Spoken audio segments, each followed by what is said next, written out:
everyone. Good afternoon. This session is called "Cultivating Dreams, Empowering Aspirations of Young Women in Agriculture." So this session is originally supposed to be presented by Dr. Jahnvi Andharia, but she'll be joining us in the next 15 minutes. Meanwhile, I'll start with the welcome video, and then we can carry on with the session. Um, I welcome everyone present in the audience, in the panel, everybody to the Changemaker 20 Summit. My name is Alisha Gautam Chaube, and I am the host for the session today. Today, we've gathered here not to merely mark an occasion, but to unite together for a greater purpose. The Changemaker 20 Summit aims to forge connections beyond boundaries, celebrating the potency of collaboration. It's about charting new territories, confronting global challenges, and uniting under the banner of positive change. Today, we are all here for this interesting expert led session by Dr. Jahnvi Andharia. I would just take some moment to introduce Dr. Jahnvi. Dr. Jahnvi will be joining us in the next 10 minutes, but I would just like to let you know a little bit about Dr. Jahnvi. So, Dr. Jahnvi is the Director and Research Fellow at the Indian Social Studies Trust, Institute of Social Studies Trust, India. She's been working in the development sector for over 30 years. She's founded Anandi along with four of her colleagues. Anandi is a collective leadership model working among the poorest communities of Gujarat. For nearly 2 decades, she's worked directly with women from poor and marginalized communities of rural areas of Gujarat and Maharashtra, shaping her perspective on what feminism is, not just in theory but in practice as well. Presently, she is anchoring a study on the women farmers' collectivization strategies and its role in identity building and co designing the online course on facilitating gender transformative evaluations for senior professionals. I'm very grateful to have Dr. Jahnvi with us. Dr. Jahnvi's contributions definitely push us forward towards achieving a gender equitable society. And before Dr. Jahnvi joins in, because of the personal engagement that she's had, she's graciously agreed to have a pre-recorded session as well. So I'm going to start playing the pre-recorded session. Meanwhile, while Dr. Jahnvi joins, we can take the discussion forward. Dr. Jahnvi, thank you so much for joining. I was just telling the audience about you. Welcome to the Changemaker 20 Summit. We are very, very grateful to have you here. Thank you so much for taking out your time and joining us. Dr. Jahnvi's contribution definitely pushes us for a gender equitable society. And at the Changemaker 20 Summit, we welcome Dr. Jahnvi to present her views on the women on the topic of cultivating dreams, the aspiration of young women in agriculture. Dr. Jahnvi, the floor is yours. Thank you so much, Alisha. Absolutely, also my pleasure to be here. I'm sorry I was a little late because we had a meeting, as I said. I suggest that we just play the recorded one, and I'm here, and then I'll join the discussion. Sure. No problem. I'll do that. Because we haven't had the thing to, practice my screen and all that. So we just play the recorded one. I'm here.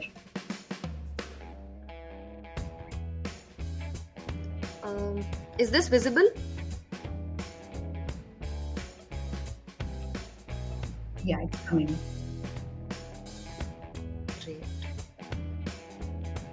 Good morning, good evening, good afternoon to all the participants of the Changemaker Summit 20. I'm so happy that I'm able to make this presentation. First of all, apologies. I would have liked to make it in person, but okay. Many of you may already know this, but just to give a context of the youth and in rural areas, we have some studies from 2006-7 and then later on more recently in 2017, and what we get to see is that in the year 2006-7, about 15 years from roughly from today, at the age of 20, only 12% of married young men and 5% of married young women were pursuing their education, compared to 33 or 46% of unmarried young men and women respectively. So obviously early marriage is still a phenomena in the country, and we see that once marriage comes in, it's a big barrier to education, much more for women than compared to men. Then if we look at, even while studying, what are the youth doing from the age of 15 to 35? We find that agriculture emerges as the largest employer of India's youth if they are not studying. So agriculture, for instance, was found to employ about 1/5 of India's youth, up by about 4 percentage points since 2007. And about 2/5 of these youth are agriculture workers working on other people's lands to earn wages. So it tells you that yes, from 2006 to 7 we have moved up in terms of those who are studying, but when they are not studying, what they're doing is a large part of our youth in India still in rural areas, and they having to work as agricultural workers on other people's lands to earn wages. Even if they may have land, they may be very small, and therefore they have to work on other people's lands. And as per the 12th Annual Status of Education Report, a significant proportion of youth aged 14 to 18 are working, regardless of whether they are enrolled in formal education or not. And of these, again, 79% work in agriculture, most of them in their own family's farm. Yet, only 1.2% aspire to become farmers. Now, I'm giving you these two different data sets, and they may have different figures which are significantly different, obviously because the methodologies could be different. One is based on, the previous one is a civil society based organization, and the other one is a government kind of a report, and based on that we have an EPW article. So in short, agriculture is quite an important part of India's youth. Often we see in social media, youth from India doing stuff in urban areas, or but I think this data kind of places it very fairly and squarely that much of India's youth is still engaged in rural areas. And the other crises that are involved in the youth's life, as reported, for instance, by the ILO, that the unemployment rate in India has increased from 4.9 in 2018 to 7.5 in 2020, of course, due to the COVID. And at the same time, we also find that young Indians continue to also be not greatly literate. So only 59.5% of young Indians are literate. And there are very stark disparities in the quality of education when it comes to urban education, education in urban areas versus education in rural areas. And within that also we have various socio-economic categories such as the tribal communities or ethnic groups, the Dalit communities, which are at the lowest rung in the caste, social hierarchies that are very prevalent in countries like India. So this is what gives you an idea of, when we talk about youth, who are we talking about? And going forward, just to now take you to the study that we have done. It was in 2020, we had a long and a successful farmer struggle with participation of women.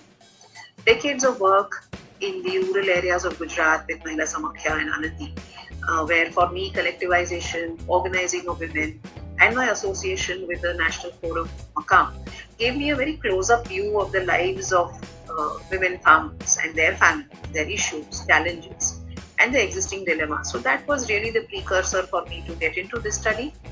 And I had just joined ISST in 2021, and I also wanted to build on ISST's focus on work and its various dimensions, including care, to examine relationship between care and the identity formation. One small part of it, as we started doing the study with my colleagues, as I mentioned here, Rashmi Kaur and Sai Pawar, we thought let's also engage with some of the younger women to find out what do they think about farming in the future, and we can see there's a crisis, but how do young women from these families look at farming? And that's how we are presenting this small component of the interaction with young women in this summit. So the research questions are very clearly around collectivization strategies that were used for different types of collectives, farmer producer organizations, FPOs, unions, solidarity-based organizations to mobilize women farmers. We also wanted to look at strategies of collectivization, how they contribute to consolidate the identity of women as farmers. And finally, whether participation in collectives visibilizes their work of women farmers at the intersections of state, market, community, and family. That as farmers, when they're interacting with these institutions, what is it that they have to do about their work? However, this particular paper and this particular presentation is going to focus on young women from farmer families and their perceptions of farming. So the location of the study where we were able to speak to young girls was in Maharashtra and in Punjab. As you can see, Maharashtra and Punjab both are on the western part of the country, but Maharashtra is more towards the central part and Punjab into the northern part where it borders Pakistan. Maharashtra has a very big coastline and the Arabic Sea kind of touches that. So within these fairly large states, again, the study was located in a few districts, in one district each in both of the states. So just briefly about Maharashtra, which is the western state of India, it had in 1971 65.5% population engaging in agriculture and allied activities. By 2001, people in the state are engaged dropped to 52.1 with an 11.9 share in the state economy. So Maharashtra is also known among the more developed states of the country, and so the share of agriculture is dropping and we have a larger share moving into the secondary and the tertiary sector in terms of its contribution to the GDP. The average size of the operational holdings has consistently also decreased over the last few decades, with the average operational holding being 1.34 hectares in 2015-2016. And this obviously decreasing in land holding is a result of fragmentation of land over time as it passes through generations. And one family has two children, so it passes, the land becomes smaller and smaller. Out of the total operational area, the small and marginal farmers, which is up to 2 hectares, account for 45% of the area, while the number of these small and marginal holdings account for 79.5% of the total operational holdings. So we again can see that while Maharashtra as a state, its economy is increasing, the pressure on farming and the share of small holding, and therefore if we understand economies of scale, the pressure on farming of small holding is quite acute, and it will come out also in further. Maharashtra, in parts of Maharashtra, Vidarbha, where the study was located, has been known for farmer suicides for several decades now. It has had very high number of suicides among farmer families, where the male members are unable to pay their debt and feel that they're not able to meet their expenses, and so as a last resort commit suicide. To briefly talk about Punjab, the state of Punjab is located in the northern part of India, and it has a total area of 5.036 million hectares, of which 4.2 million hectares is cultivable. And that is about 83.4% of the total area. Punjab has had what is known as the Green Revolution. It has had water and irrigation access, and it had moved to a lot of technological advancements which have led to India's food security, and the production of food grain went up because of this of the agricultural progress that happened in Punjab. So it is one of the most significant states for agriculture in India, as it produces high amounts of crops with the land, labor and resource intensive agriculture. And it is self-sufficient in production of food grains and also contributes 60% of the crops in the central pool of the country. In terms of land holding pattern, Punjab consists of 18.7 marginal farmers, 16.7 marginal small farmers, and 64.6 farmers holding land of more than 2 hectares. So you can see that stark difference between Punjab and Maharashtra. In Punjab, there is already some amount of land consolidation that has happened, and you do have farmers who farm slightly larger plots of land compared to Maharashtra. And so that also is a point to be noted in terms of the stories that we hear from young women going forward.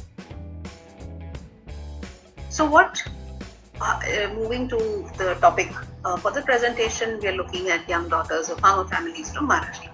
So what was the profile? These were group conversations that we had, and this was in the village Barod of Yavatmal block, which is in the eastern part of the state.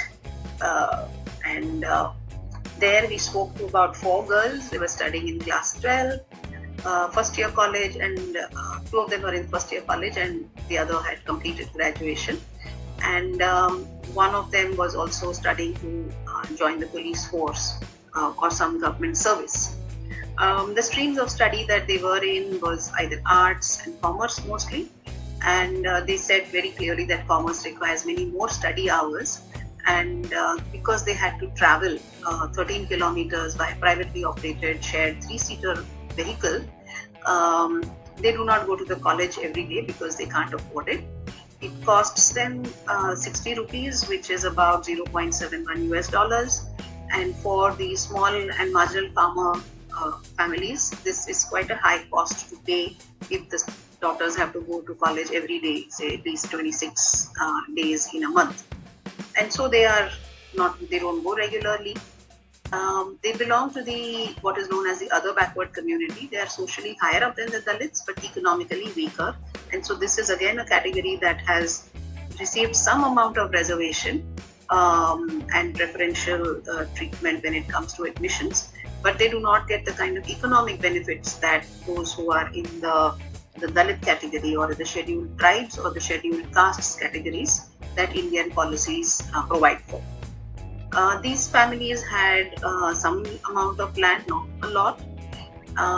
Smartphone was a shared asset, especially when they were sisters.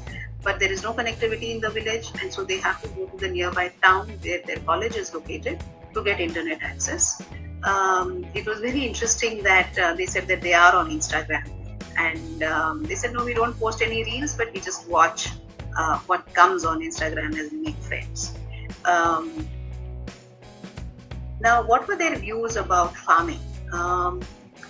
All of them said that they support farming activities even as they study in the college. They like being in the farm, and they very categorically said that it was to help their mothers who work very hard. We thought that was quite touching as to how these daughters are seeing that their mothers are the ones who are doing a lot of hard labor. What they are wanting to do is that they ensure that farming costs where input costs are not high, and so they're also contributing to their own labor by reducing having to hire labor from outside. What they would like to do is to offer for the government to offer some support when crops fail or prices are not realized, and they do not wish to sell their land. They would rather hire help to do the farming, even as they take up, say, formal jobs after their education, and they will take up work over weekends or in free time to grow their farms. So their link with the farm is quite alive, and you will see that when we go to Punjab, it's very different there.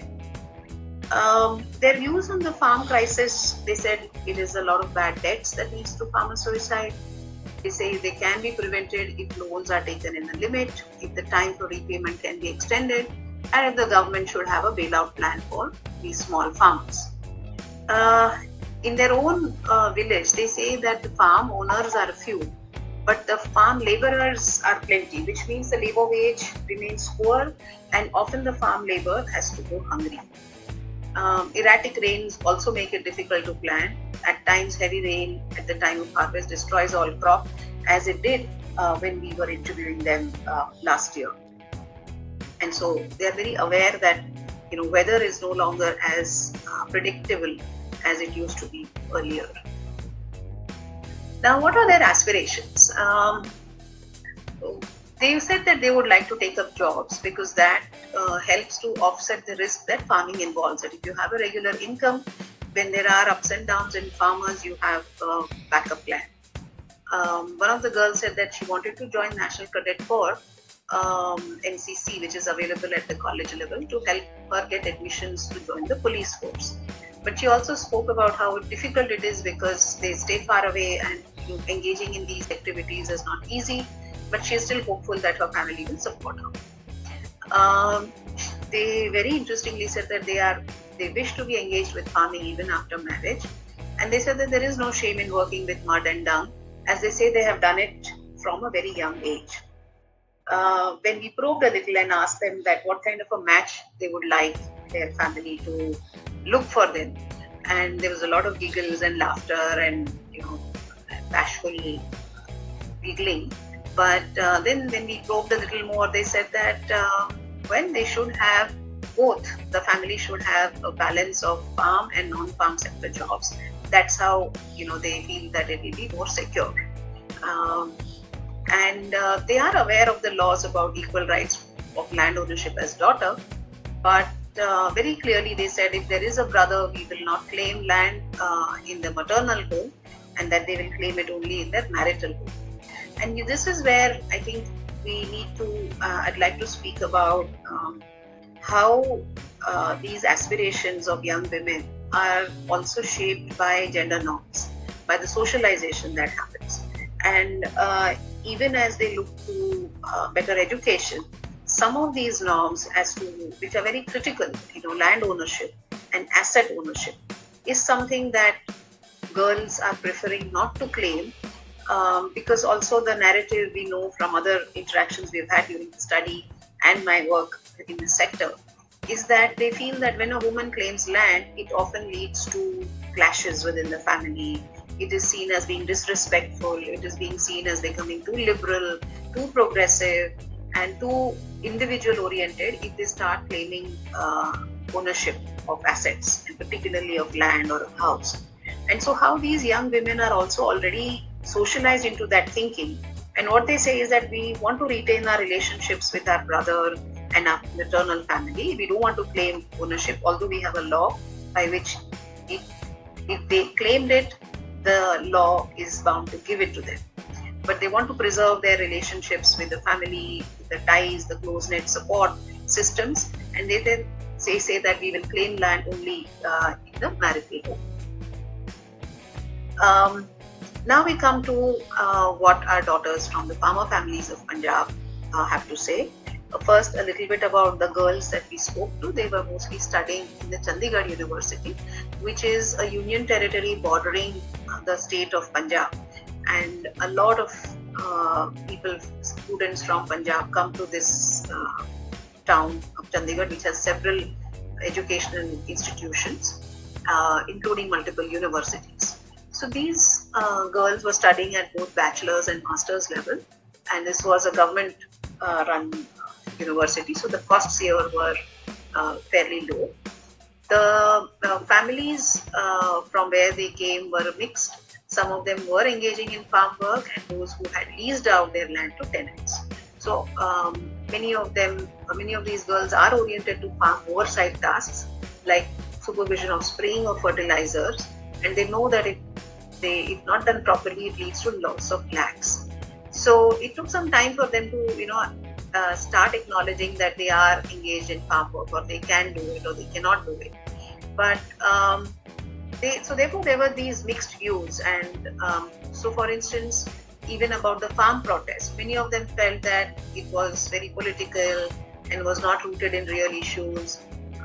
Then one student shared about her father visiting the protest site, who came back with a very different view, and then they also said that how when the protest was at a local level, everybody felt that it's going to fizzle out soon. Then I think because of the kind of position they came from, doing higher level education, they also believe that farming is now going to become more and more corporate, and will be done like a business and will become owned by larger business families. But some did think that in order to grow food, emphasis will come back to the primary sector, and there's only so much that the secondary and the tertiary sector may grow. So they feel hopeful that emphasis to the farms will come back. In terms of on their views about farming, they said that farming is becoming unremunerative for small farmers because, and their too bad debts are leading to suicides among these families. Input costs have gone up and there is no assured price of the produce. They say farming can profitable, as said earlier, if done on scale and using new technologies. In many of these, they were already like second generation away from farming, unlike in Maharashtra, where we interacted. The farming is done mostly by grandparents or those who have been leased out, and their parents have moved into urban areas either for better livelihood opportunities or they have taken up living in urban areas because of the lifestyle that it offers. Most of them are aware of the farm protests that took place for a year on the borders of Delhi around 2020. But very interestingly, they were saying that when it was before 2020, for almost a year, there were smaller local protests in Punjab. And at that time, they thought it's going to soon fizzle out and not much will come out of them. Then they said that when they started, it hit the national headlines. They learned more about the farmer protest from internet search and started realizing the significance of what was being done there. In fact, one of the students spoke about how some girls did take special leave from their teachers to go and participate in the protest. So the protest was very, very significant and did affect a lot of families and a lot of people in the north, especially in Punjab, Haryana, and Uttar Pradesh, 3 other states from North India. Further, they were kind of saying that, they were aware that media, local politicians, and even national level people ignored the issues of farmers. And therefore, there was no other alternative but for them to sit on this protest side. And they're aware that many families are coping by selling land or ensuring some family members are employed in non-farm sectors. They are aware that though farming feeds the people and are concerned about its future, but they were thinking. What was interesting is that they were talking among themselves. They were thinking about different views, and they were also aware that women do most of the farm work, especially when men migrate out. But markets are still out of reach for women, and they still depend on the men to do the transactions when it comes to selling the produce or going to the agriculture produce market centers, which are known as mandis in India in this part. What they are also very aware is that they've been brought up with very less physical labor in urban areas, and they don't have the strength and stamina to do hard labor required on farms. And they said maybe we can do supervision, maybe we can do better management, we can do oversight, but they really don't see themselves as doing the work, as we saw in Maharashtra, where they said that we're not ashamed of working in the dung, we can do this kind of hard work, we help our mothers. But this generation, as we said, it's already second generation, and so they see themselves as not very easily being able to cope with the labor that is required on the farms. So what are the aspirations? Obviously here most of the young students did not wish to go back to farming. Some believe that that if there is adequate emphasis on agriculture as a field of study and about laws that apply, young people could be open to entering farming. One girl gave an example of a brother who has done engineering and is returning to agriculture to apply his formal education to farming. Some of them feel that they owe their education to farm-based incomes of extended family and want to give a scientific application to make farming more remunerative. They also spoke about how those families from Punjab who has migrated to Canada are returning with new technologies for farming, and they feel hopeful that that is the way to go. And maybe some of them, one of the girls also had a family where they had an apple orchard in a neighboring state, and she was very keen that she really wants to grow that orchard and make it better managed, and she's very keen to go back and lend herself to developing that land and that orchard.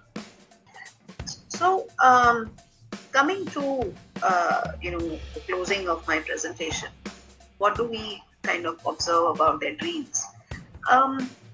So while we have the national statistics, while we have different, which shows that okay, there are so many young people who are engaged in agriculture, and then they're only 1.2 aspire to get into agriculture.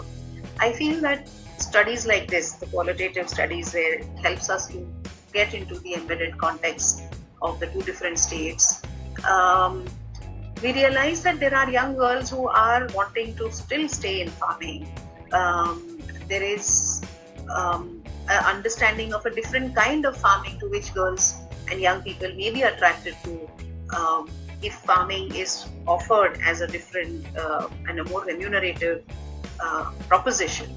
And I think there is also the deeper level academic question that gets raised, is that how do you counter this narrative that urban is development and therefore progress, and what happens in the rural areas, what happens in the hinterland is not progress, although it may be very significant, like feeding the nation, but we do not give adequate access to it. We do not give adequate access in terms of its understanding and its significance to in our education systems or in our social systems when we are talking about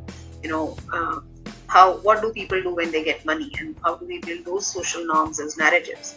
And I think it's very important that we look at that, and at the same time, how can the state, the markets respond to these aspirations, these needs that young women are expressing, and their desire that they're open to being there, but they need better loans. I mean, we do have systems where very often, politically, very often large loans are just before elections are written off, but typically those who have smaller loans, smaller size loans, are not written off. And so these, who is benefiting from certain policies and certain structures that have been set up? I think these are some of the questions that became alive for us, and I'm sure if there are those of you who can be moderating and have some discussion on this, that what are your views about how do rural women or young people who come from rural areas look at aspirations, and how do farming, government policies, programs shape aspirations, and it's not so much about just an individual dreaming up. So yeah, just those questions I would like to end my presentation with. Thank you very much. That's our website. You can go and look up more about our work, our studies. We have several films that are on young aspirations, young people. There are studies there. Invite you to look up, and thank you so much. Thank you, Dr. Jahnvi. That really gives us a lot to think about, especially personally for me. The main takeaway from this was that in India, even if somebody has to look at the Indian context from a completely different country whatsoever, there are so many different you just mentioned about two states. This is just Maharashtra and Punjab. If we were to look at the many different states, the answers that we would get would be so different from each other. Like you said, from people from Punjab, the young girls are already 2 generations away from actually farming, while in Maharashtra people are still engaging in farming activities. So the aspirations also sort of shape up in a similar way. Like people in Maharashtra would still want to continue farming, but people in Punjab want to maybe make a distance from actually indulging in farming activities, and would like to do more of a supervisory sort of role in the farming. And my question would be, how in the global context, how do you sort of see, if I'm because you've read up so many studies from a global context, do you sort of see any similarity of the Indian aspirations of young women and yeah, young women's aspirations in somewhere in some other part of the world? Is there any similarity whatsoever? um, is there anything you would like to shed some light on? Thanks, Nisha. So I think what globally, if you look at the more, if you look at what was often called the first world, or the Europe, the Americas, the North America, and I think what you see there is this understanding of development where urban development, industrialization, and our entire economic theories have promoted that is the form of development. And we've never had enough investment in looking at the environment, looking at local practices, which is now coming back, under the whole sustainable ecology, sustainable economy. But now the challenge is that land is gone. Land is either fragmented, land has been taken away by large industries, mining corporations. And so today the access of good quality land for the generations to come is actually under stress in many countries, including India. So I was recently at a conference in Cape Town, and there were a lot of people from African countries, where they were saying that it's very difficult for individual women farmers, even though there is recognition that women are also farmers. Where are you going to take your struggle and your battle to? Because you have these multinational corporations coming in to mine or to even take up a lot of land, because fragmented land is not remunerative. So you kind of buy off land and then you do massive, cultivation of say corn or tomatoes, which is going into food production, but it's going into making either coke or to make chips or to make stuff which is processed and not nutritious enough, and it's not going back into the economy. The profits are going into other places. So these are some of the questions which are, I think, similar to our country as well as to other countries. And I think as a G20 celebration, I think these questions should be looked at from that perspective. And I think those are the similarities. It's telling me that the video feed is not so good, so it's switched it off on its own. I also have another question. This is again a question that comes to my mind. So, like you mentioned, that Punjab was the state which sort of drove the green revolution in our country, and our country sort of had good food security after the green revolution. And the green revolution primarily focused on the staple grains that we have in various states right now. So I think I don't know, I really am not an expert in this field, but I just have a question. Now that this is the year of G20 presidency in India, and are also internationally the focus is a lot on millets also this year. So when this sort of shift happens, for example, like the focus was completely on grains like rice and rice grains, etc. And now suddenly, I wouldn't say suddenly because I really don't know a lot about it, but now that the focus has shifted on consumption of millets and probably cultivation of millets as well, how do these changes and how do these shifts sort of affect families? Because this is probably a practice that they keep doing for a really long amount of time, and these are the grains that they grow. What happens when a sudden shift happens in sort of the change in cultivation of different food grains? Yeah. So does this affect them, and how does it, if yes? Yeah. So you're right. In fact, that what has happened is that these millets, which were earlier grown by in different parts of the country, there are many millets that were grown, and thanks to the kind of green revolution and the emphasis on wheat and rice as more polished and better grains to grow, because there was technology available to process it.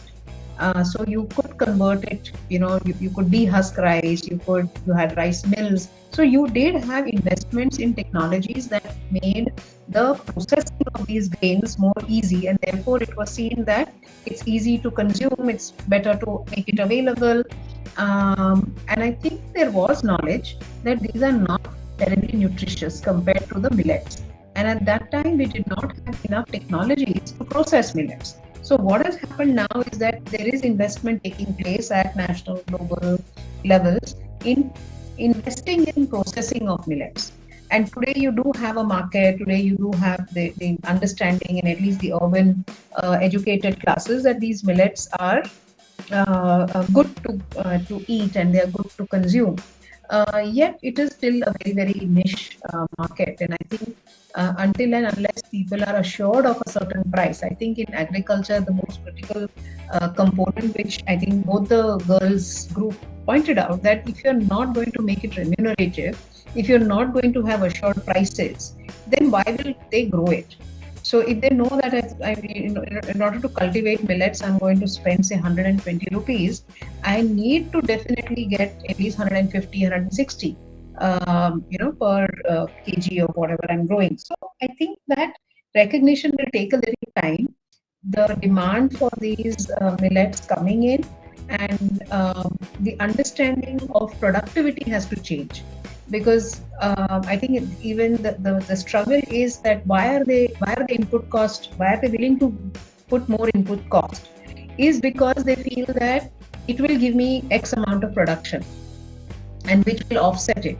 But even when it gives me X amount of production, I'm not getting enough prices, and that's where they are kind of getting stuck. So I think even the farm protest was about that how can we have the control of pricing in the with those who are manufacturing. In no other sector, the pricing is so much decided by outside factors. In any other, if you are producing cloth, it is a lot of it is also decided by the producers. And it's marketing, farming is the only one where the control of farmers in pricing is the least. And I think these are some of the things that need to be addressed. And of course, if there is enough demand, if there is enough technology available, millets will, and it would be good to have that. We'll have healthier people, we'll have healthier, land. If millets really becomes something that is promoted at a very significant level. And it's very good to know that India actually has promoted and called out this as millet year. They are promoting women who have been growing millets. There are a lot of programs which is popularizing millets, and I do hope that this gains momentum and we become better at this in our country. I don't think so. Dr. Jahnvi, would you like to make some recommendations, or if you would, we'll obviously go through the website of ISST and see more and more studies around young women's aspirations, young adults' aspirations, and I know that ISST works on a lot of rural plus urban young adults and adolescents aspirations, and we'll definitely go through that. But apart from that, would you want to make any recommendations for the audience to sort of understand more about women in agriculture, and especially young women in agriculture? Is there something that we would, if there is something that is very incredibly properly broken down like your study, is there something that we would see to gain more and more, we could see to gain more knowledge on this?